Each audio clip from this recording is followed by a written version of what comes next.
Rugby on Off the Ball. With Vodafone, official sponsors of the Irish rugby team. We all belong to the team of us.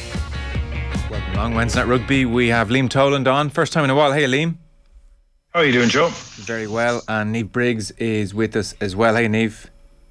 Hi, Joe. How are you? Good. Before we get into all the moaning, let's start with some positive news. So, Robbie Henshaw and Bevin Parsons, the Rugby Writers Players of the Year. Henshaw now into his late 20s, I think very much at his peak and consistently so. And then Parsons, just 20, retaining her awards. So, there's a real sense she could provide all the X factor we need for the next decade or so. Fairly routine decisions, I would think, Niamh, on both fronts. Yeah, absolutely. I think Robbie Henshaw's probably had the season of his life, and you're 100% right. He's definitely at the peak of his powers. I know he's had a tough start this season in terms of his injury, but I think he was unbelievable for Ireland last year, brilliant for Leinster, and then was my player at season for the series for the Lions. So, yeah, super. And as for Bevin, she's just an unbelievable talent, and something you kind of get excited when you think about how young she is and how much she can continue to grow and develop. It's a bit scary, but two very rare winners. Yeah. Liam, no contention your side, I would think, either on either front, both different stages of their career, but both phenomenal at the moment. Yeah, but I think with the obvious heated debate regarding ladies rugby in Ireland, I think having someone like Bevin win 2 years in a row is interesting for a couple of reasons. One is that she obviously came out of Ballinasloe, and an element is her class athleticism that got him to the top. And I suppose if there's a message there, it's that how elite professional rugby or elite sport, you need to take as much luck out of it as possible, and you need to create an environment where many more of Bevin come into the system. Ideally, not as young as 16 when she got her first cap, but you want to encourage that outcome. So if there was a poster in that, it's the Bevin. For me, it's the Bevin story. Like, Robbie Henshaw has been absolutely sensational, and his Lions performances, his performances, whatever team he's playing in, has been exceptional. But I think the real story is Bevin winning for the second year in a row, because I think that can have such a strong impact on the ground and the grassroots. And a good mate of mine, Diarmuid O'Malley, is coaching down in Killarney, and he's got a daughter who's some skin in the game. But he's coaching on underage rugby, and there's some amazing stories to be heard around the communities of Ireland. And sometimes with the elite talk at the higher echelons of the game, we can forget that there's real quality and real good stuff going on in the grassroots. And someone like Bevin kind of builds a bridge between both communities. So fair play to her. Yeah. I suppose more good news this time from a Munster perspective, Niamh, and it feels like they need it at the moment. It's been a hell of a 2 weeks, I think, around Munster. But RG Snyman has signed a 2-year deal, which I think was one that was in the balance. Lots of rumours about all the big name, well-paid South African players and whether or not they were staying on post this season. So RG Snyman, we may well yet see him do his thing for Munster. Yeah, look, I think it's definitely, the social media announcements has really hit it off. I think loads of people are genuinely excited. I think as a Munster supporter and the fans, there was genuine heartbreak when he got injured again this start of the season. You just had to feel really sorry for him. And, I think it's twofold really on his part. He obviously feels like he's been very well supported here. He's enjoying the environment and wants to get back and stay, which is brilliant. And then Munster signing him on again is a real statement of intent. I think you've said it, they've probably haven't had their best couple of weeks in terms of the publicity around them. So something like this, and also a couple of young lads coming in there, that have signed on today is brilliant. And they've announced a big chunk of contracts over the last few weeks. And I just think that stability is huge for the club. He still has played less, grand total less than 80 minutes of rugby for the province in 2 years, Liam, but still young, only 26. Yeah, and I think what this gives is a potential building block in terms of consistency. And I think the word consistency requires a definition of sorts, because when you look at the interprovincials in the last few weeks, you can, there's all sorts of reasons why there's been inconsistent performances. But if you've got players like RG Snyman in your team sheet, it allows you to form a game plan that can become consistent regardless of the referee and the conditions and the opposition. It gives you that strength. And I think one of the areas that Munster have struggled in the last few weeks is when you take into account COVID, for example, and the amount of, like, if you just take a cross-section of the Munster panel and you see how much time have they spent in some form of confinement, be it in South Africa, be it at home, whatever else, and the inconsistency of being able to train and perform. And then you look at the team selection in the last 2 weeks against Connacht and then against Ulster. There's a lot of chopping and changing players, a lot of new faces in that. So players like RG Snyman are hugely significant in how the incoming coaching structure can actually say, listen, we can actually build a certain game plan because these guys are genuine world-class players. And at the moment, Munster are struggling for, like, there's a lot of interesting, talented players. Someone like a Ben Healy is an out half, or Tom Ahern in the second row. Like, they're miles off that level, yet they have potential. But when you're hoping to perform at a consistent level, you need players like RG Snyman on your starting side. So let's talk Munster then, and this very intense time, centering, I think, around Johan van Graan, his imminent departure. Should they replace him post-haste, given the fact that the performances don't seem to be going anywhere and he is ultimately leaving at the end of the season, or should they persevere, and are we not taking into account enough all the various pieces of mitigation? So he gave a press conference yesterday in advance of the game against Castra, and so Aisling O'Reilly was there for Off the Ball, and Van Graan here is talking about the noise, I suppose, surrounding Munster at the moment and his own impending departure. Just have a listen to Van Graan. It's not surprising. You've just got to make sure that communication is clear. I've communicated the fact that I'm leaving back in December. I gave my reasons. The players, the club know exactly where they stand with me. As the coach and as a coaching staff and as a staff, we've got a job to do week on week, and that's how we've been approaching our play week by week over the last 5 years. We are in the middle of a massive amount of games, and we've got a lot of games left up until hopefully the end of June, if we qualify for URC knockout. So we're just going to take it week by week, make sure that everything is good in the HPC, which is a very enjoyable environment, and hopefully we can perform so that constitutes to results on the weekend. You have mentioned that you are leaving at the end of the season.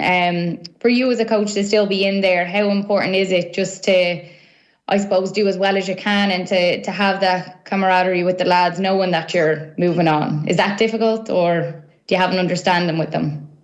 No, not at all, Aisling. Everybody on this call, everybody at the clubs knows my heart. I started here on the 19th of November in 2017, and I've loved every minute of it. I've put in my heart and soul together with everybody at Munster in this club.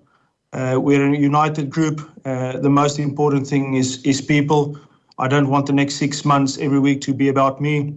Yes, I'm leaving. I've given my reasons.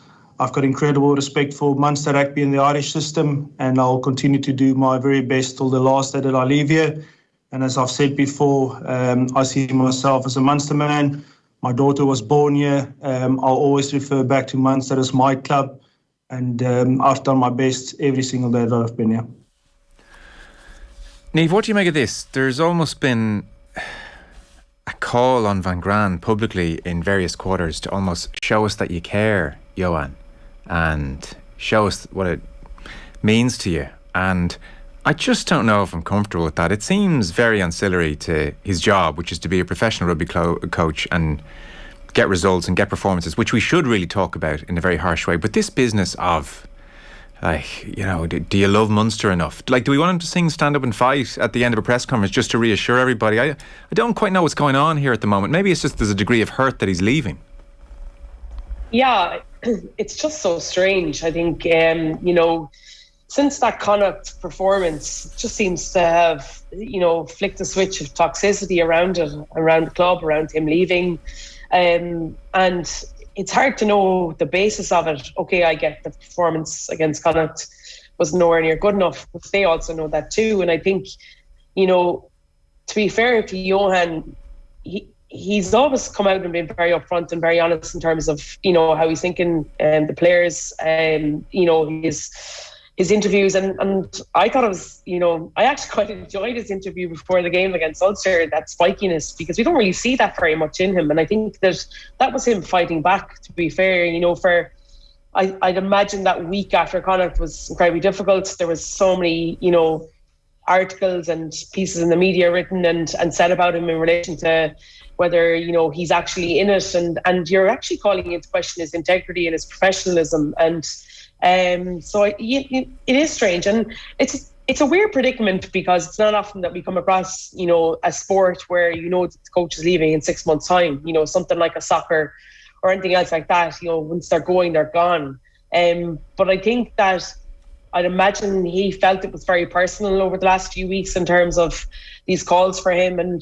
And you've got to try and see now the flip side of that, in terms of, and like, don't get me wrong, I'm a Munster supporter. I want to see them play well, and I was really disappointed with how they played against Connacht. I thought it was, pretty abysmal. But I also understand, if I take my objective hat off there and look at it from the outside, they up until that game, they'd only played like 8 games throughout the whole season, and 1-6 might not be the way that we want them, but they were winning them.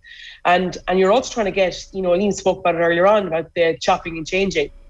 I'd love to know the stats in terms of the players that they've used throughout the first 9 games, because every week you're trying to fill the void of those games being postponed and cancelled, of getting young lads and players game time. Like, we had only seen Simon Zebo twice. We've only seen Keith Earls twice. We've only seen Conor Murray twice. That's a really difficult thing to do, to try and get continuity and to try and get across how you want to play. And then you're expecting players to get to the pitch of a game very quickly, having been in isolation or having had no games. And like Mike Haley come into that Connacht game, hadn't played for 11 weeks.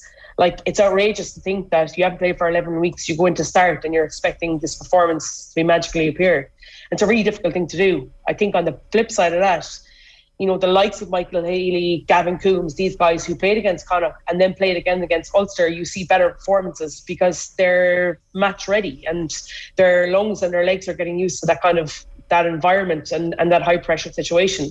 The thing is now is that they go into 2 weeks of Europe. Is it a case that you flip the team around again and try and get all your senior Irish players game time going into Six Nations? And it's a really hard predicament. And I think that people jump on the Van Graan leaving thing because that's a really easy thing to do.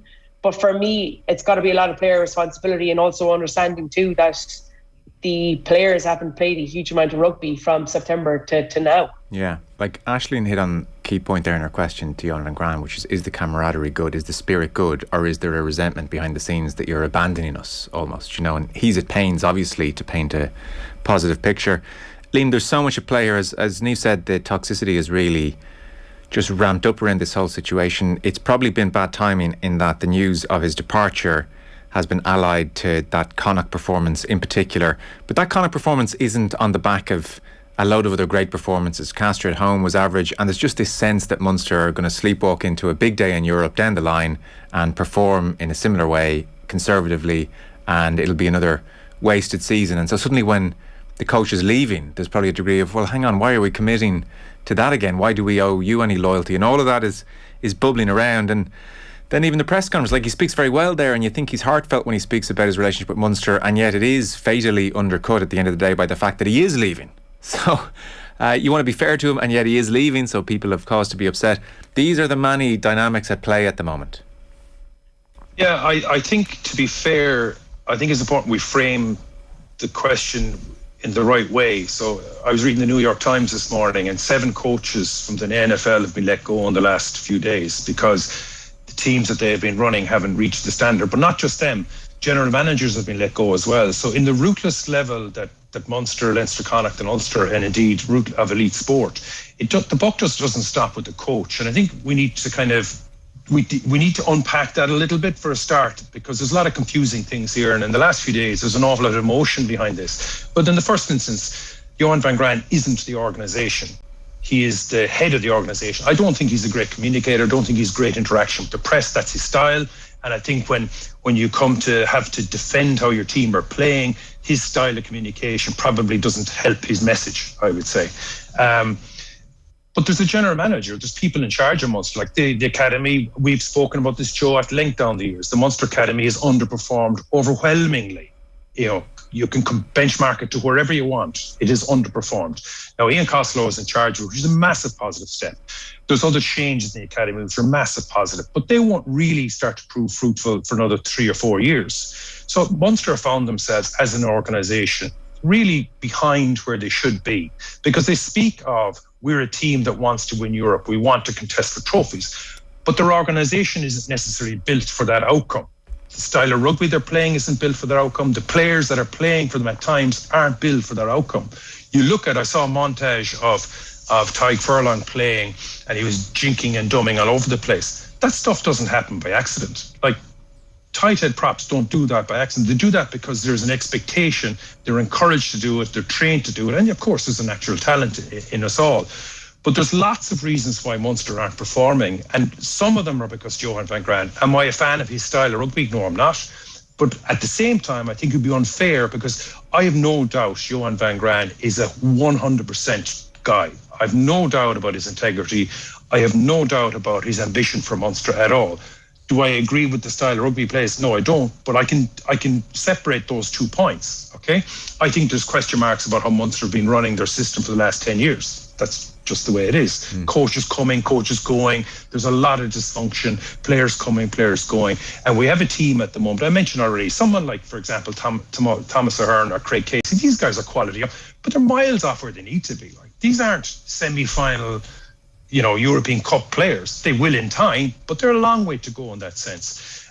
So definitely the organisation needs to be looked at in a sense. I would also say that in any walk of life, and this is the confusing bit, like in business, if a senior member of my team came in to me and said, listen, I'm going to a rival company, I would immediately have to take question marks. Well, do I want that person to stay in the system? Or do I acknowledge that they're going to a rival company and hence I need to give them gardening leave? And I think there's a bit of confusion in that. In rugby, typically, because the way contracts go, coaches and players indeed try to get themselves organised for the following season. Johan van Graan is going to Bath. That's a rival company in Munster's side. So should Munster, if it was in business, he would be asked to go to gardening leave, but rugby doesn't have that tradition. So I think it's perfectly acceptable he stays, as long as that he is that I believe that he is an honourable guy. I believe he works exceptionally hard. I believe the players are very, very fond of him, are hugely loyal to him. So really what we're discussing here is a game plan, which I don't particularly agree with. And it's also the organisation that has issues around how it's been run for the last number of years. And unfortunately, Johan van Graan is taking the hits all over the place. And I think that's actually unfair. Yeah. The game plan, though, is a fair hit. And if the game plan was good, it would cover over a multitude of sins. And the game plan hasn't been good for any number of years, and they lose in the same way. And that's the frustration, though, Liam, isn't it? And that's why I think there is a degree of, well, the game plan's not changing. For all the talk of Larkin, for all the talk of a plan to evolve, the game plan isn't changing in a very obvious way. And so therefore, if he's leaving anyway, I think that's why the frustration has really kicked in. Why are we persevering with this game plan when it's not like we can say, well, stick with the game plan and then it'll be refined in another year or a year after that under Van Graan? It's because Van Graan's going, and this is it. Like, this is the sum total of his tenure, this game plan, and pretty much you and everybody I listen to here on the show say they don't like it. So I think that's part of the reason I think the frustration has really bubbled up. 100%, but I think we still need to unparcel that, to be fair to the man, because I think the man is a top guy. He's a very honourable, decent guy, and I think it would be horrifically unfair to put it all into one wheelbarrow and dump it on top of him, because the organisation. Agreed. This shows you care business is different. Yeah. So if we just narrow it down to the game plan itself, I would have said to you 3 years ago, or 2 years ago, or a year ago that ideally I prefer the teams to be playing differently. I prefer the expectation of the players to be much higher. I prefer them to be like, you look at what Andy Farrell has done with the Irish players. You look at what Andy Farrell has done with the Munster Irish players. You see when Peter O'Mahony's playing for Munster now. You see what he's doing? Like, he's not doing that for Munster. Yet I remember watching Peter O'Mahony for the very first time when he could have played across the back row. I don't know what age he was, 19 or 20, who played for Munster. I said, geez, this guy's technically phenomenal. This guy could do anything. But he's not expected to do anything in Munster. And for the first time in his rugby career, it would appear, when he's now playing for Andy Farrell, he's expected to do things like pass the ball, offload. And I hear commentary going, isn't this world class? He's passing the ball. Like, it's not world class, just passing the ball. It's just that you haven't seen him do it before. Yeah. So the environment that he's at now, like you and I have discussed this at length, Joe. Like I've had the privilege of coaching underage kids in Limerick, and the level of expectation of skills is way below standard. Way below standard. Is simply not good enough. So the players who are bubbling up to the top are the best players, but they're playing such a narrow game from the age of 10. By the time they get to 18, they still can't convert to 3-on-2. There's professional players in that Munster side who cannot convert to 3-on-2 because they don't even know what a 3v2 is. They're not expected to do it. So it's not, so there's an awful lot of things that need to be proved right. So when the next coach comes in, like, has he got the team fit for it? So I'd say take a look at out half, right? Out half is a pivotal position that requires an awful lot more than kicking a ball between the posts and a conversion, right? So bravo to the player who can do that. But to run an elite team at the level these guys are playing in, you need an awful lot of skill sets. So there's a problem at out half. There's a problem in other positions as well. Like you look at the midfield, are they playing with two inside centres in the midfield? How's the distribution? So you're looking at all those things. So is the team set up to be able to play more broadly? And then you kind of ask that question. Then you go to, say, someone like Pat Lam in 2016, who arrived in and he just bullied his game plan into the players. And he was ruthless with the players, no matter who you were. If you couldn't pop and pass and offload and all the other different setups that he had, he got rid of you. And all of a sudden, Connacht went off and won the domestic competition, and bravo to them. And you look at that, so there's an awful lot in this, in a sense. Personally, in a business sense, if someone hands in their notice, I think that should be asked to move on. But I don't think that this is applicable in this case. It is down to style of play, and it is really not just one simple way. I think that Graan deserves a lot more credit. I don't agree with his rugby playing philosophy, but I think he deserves a lot more credit than that. And there's a lot of issues in how Munster are set up in order to get on to that semi-final, final stage of European level. Okay, a lot in that. I think we're just going to get your headphones sorted out there because there's I know, it's driving me nuts, sorry. Interesting there. Sorry, it's my cauliflower ears. Obviously, Niamh doesn't have the same cauliflower ears. I think stop touching them for a start, because every time you touch them, we're getting ruffle sounds. Or else if you want to try your laptop speakers. Sorry, I'm working on the job here. So Niamh, do you want to, because we can't talk about Munster all night, do you want to put a bit of a bow on some of the points Liam has made and where we go from here? And I guess it starts with Castro away on Friday. Like Munster are likely to have home knockout matches, by the way, right through and including up to the semi-final. They're in very good shape on paper. It's just everything else that's surrounding it. And well, Liam said a lot there, so I'll leave it open to you to kind of wrap it up for us and whatever you want to say about the situation as we move on. Yeah, look, I think there's a lot of valid points in that, but I also think you're not going to change a huge amount in the next 6 months. I think that the philosophy that Johan has arrived with is his philosophy, and whether you or I, anybody else thinks it's right or wrong, that's his, and that's where he's going with, and that's what he's been priming this team for a long time. I think that at moments against Ulster last weekend, we could see a small bit of it in terms of the pace and the tempo that they tried to play at. And look, they're always going to work hard. There's never any issue there. Like the defensive set against Ulster, 14 men for 65 minutes was really, really good. And the ground that they covered. They had moments of magic, like that Kendellen try in the build-up to that, where they literally just went to edge and went back to another one, and good footwork and contact. But we just don't see enough of it, and I think that that's where the level of frustration is. I think when you pick up the tempo and you look to pick and go, and I'm not talking about, having to get to an edge every single time, but even like Coombs just taking it off the back of the ruck, not waiting for Casey, you're putting the team on the back foot and you're making the opposition uncomfortable.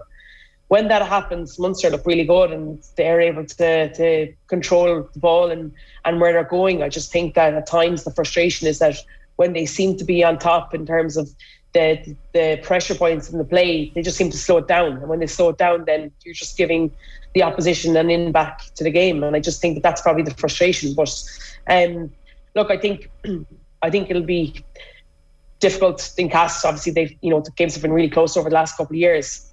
Also, Castor are a really hard team to play against. They're incredibly physical, very messy at the breakdown. They like to get in your face. They're very confrontational. And if Munster get into that arm wrestle, then it's going to be another case of a game similar somewhere in Toland Park, and which then brings us back to the case of, they're not performing well. We've got to take into account the opposition too. Yeah, sometimes away in France on a Friday against opposition who want to play a certain type of game, it's going to be a certain type of game, and we have to be probably forgiving of that as well. Like, it's funny, every time we watch Munster at the moment, it's where's the champagne rugby, and if it's not there, then there's criticism. Like Leinster often are playing a very structured game as well, Niamh, and don't get any criticism for it.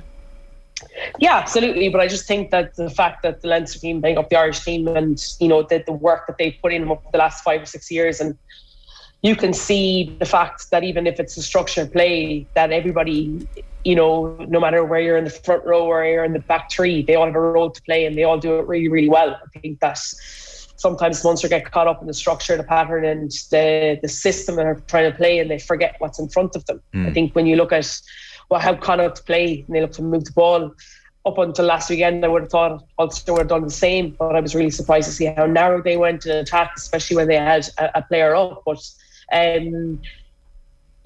we've spoken about this before in terms of the Irish thing, and I think we've got to be really realistic too in relation to the provincial thing. You've got to find the strengths of your team and play to that strength. So it might not be the way we all think that rugby should be played, but it's got to be a way that suits them. And at the moment,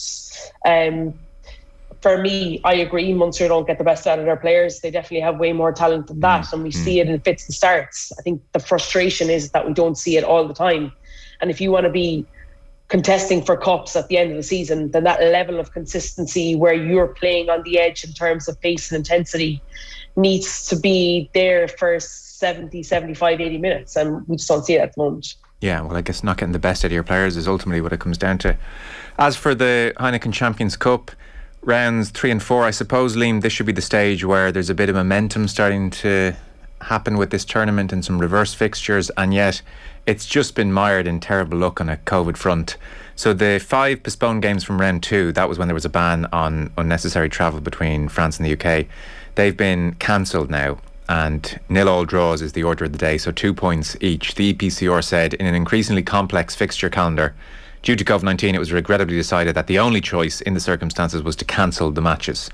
And as for the cancelled games, namely Leinster and Montpellier, Montpellier's 28-0 win stands. So the net effect, Ulster stand alone in second place in Pool A. They're a point behind Racing. They're 4 ahead of Leinster, who are in 7th. And then in Pool B, Munster in second place. They're in a 3-way tie on 9 points. Connacht are in 6th on 6 points. And it's just so difficult for this competition. They had to cancel those games. Like, the top 14 has 7 games to be rescheduled, as an example. There's games being cancelled all over the place, but the EPCR just seem to have restrictions on it. And the good news keeps coming. So Bath, and I don't think they're the only English club thinking this way, Bath have confirmed they're only going to fulfil their game against La Rochelle on Saturday if French travel restrictions are changed. So at the moment they'd have to quarantine for 48 hours on arrival, and the big issue they have as well, if any personnel test positive over there, they have to remain in France for 10 days isolation before returning home. So similar to what happened to Munster and others in South Africa. So their director of rugby, Stuart Hooper, said they're just not risking players or staff being left behind. They want to fly out Friday, return Saturday, but at the moment the Ligue Nationale de Rugby is negotiating with the French government on behalf of the EPCR to try and change the quarantine rules. The French coming to the UK is fine. That's the very latest. It's all very messy, and I would think the EPCR organisers just are tearing their hair out at this stage. And I don't think, Liam, it's lending itself to a very engaging tournament this year, is the truth, unfortunately. Ooh, we've lost you.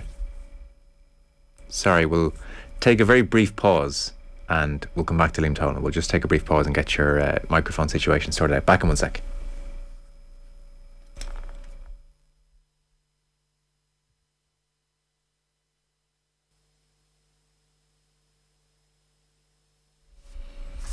Now you're welcome back. Sorry about all that. Toland, you're holding up the show. Can we hear you now?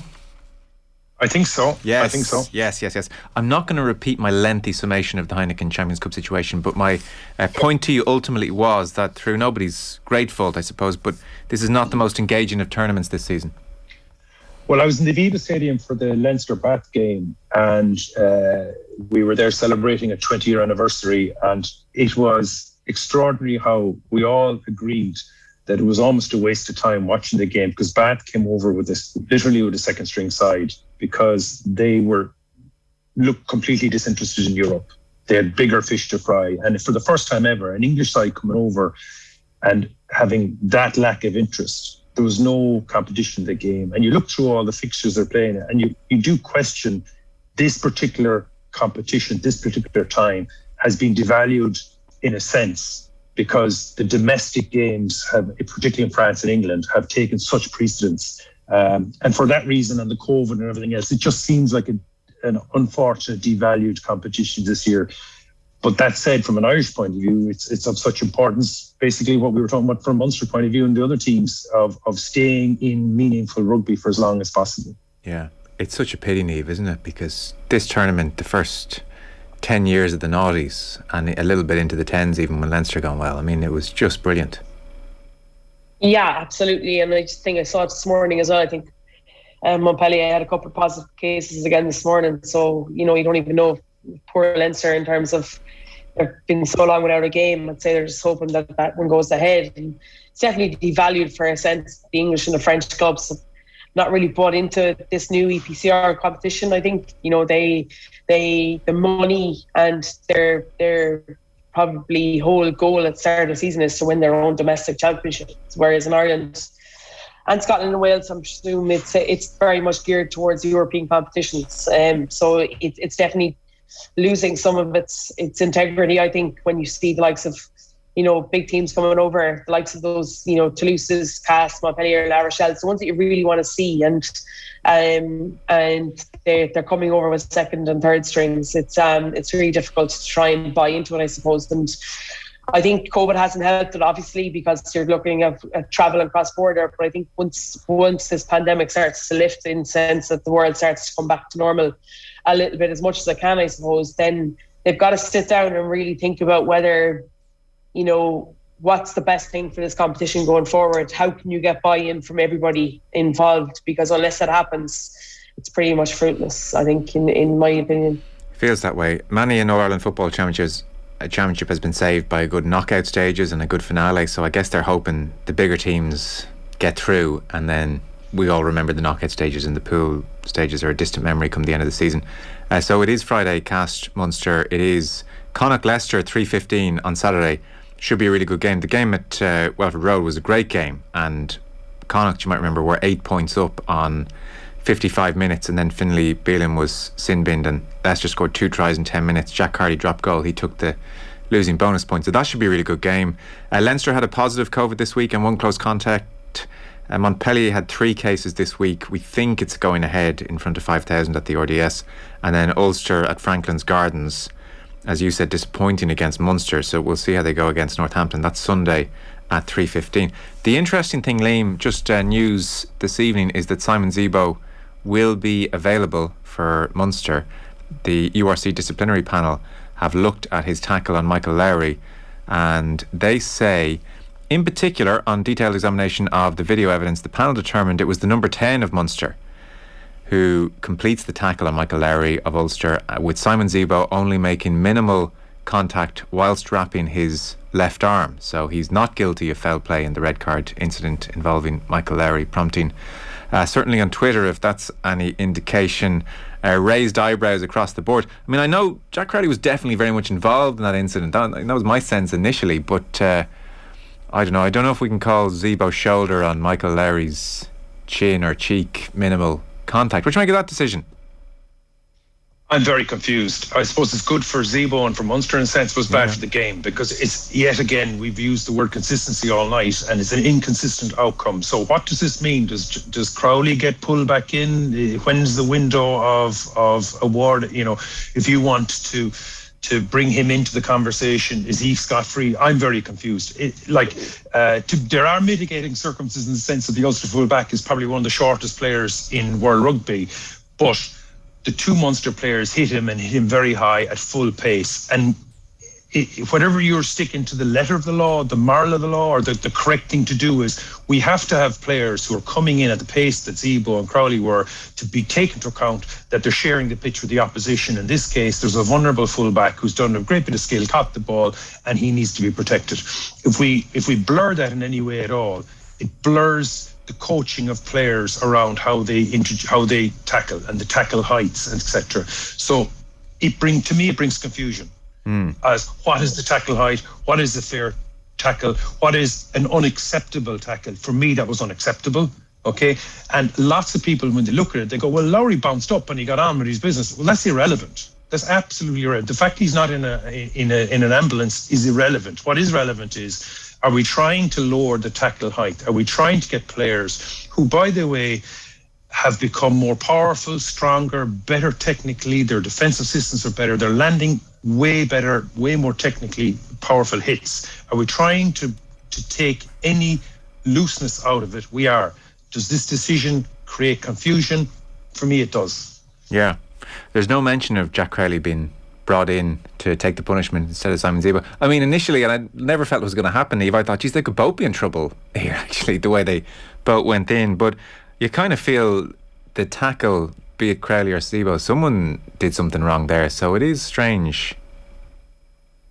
Yeah, absolutely. I was really surprised. Not from I think just from my point of view, I thought Crowley was more like a seatbelt in terms of he wasn't in direct contact to his head. So when he hits him, because I watched it back so many times.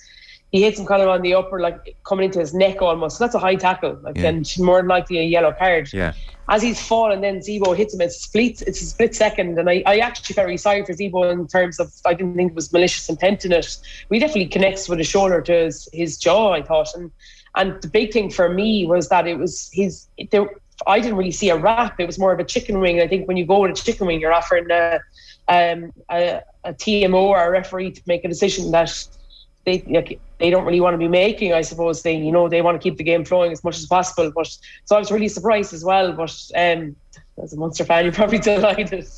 Yeah, well, I guess Zebo needs that bit of a run now, doesn't he? So he's had a kind of dreaded he does, season. yeah. He's had a really tough start to the season. Yeah. Well, we'll see if anything comes of it from Jack Crowley's point of view. So that's the latest decision from the URC. So Zebo free to play against Castro. Guys, thanks so much. Really interesting chat. Liam Toland, Niamh Briggs, much appreciated. Thanks a million. Take care, Joe. Cheers. Bye. Liam Toland and Niamh Briggs there. And Rugby and Off the Ball is brought to you by Vodafone, official sponsor of the Irish Rugby team. Team of us, everyone in. Rugby on Off the Ball. With Vodafone, official sponsors of the Irish Rugby team. We all belong to the team of us.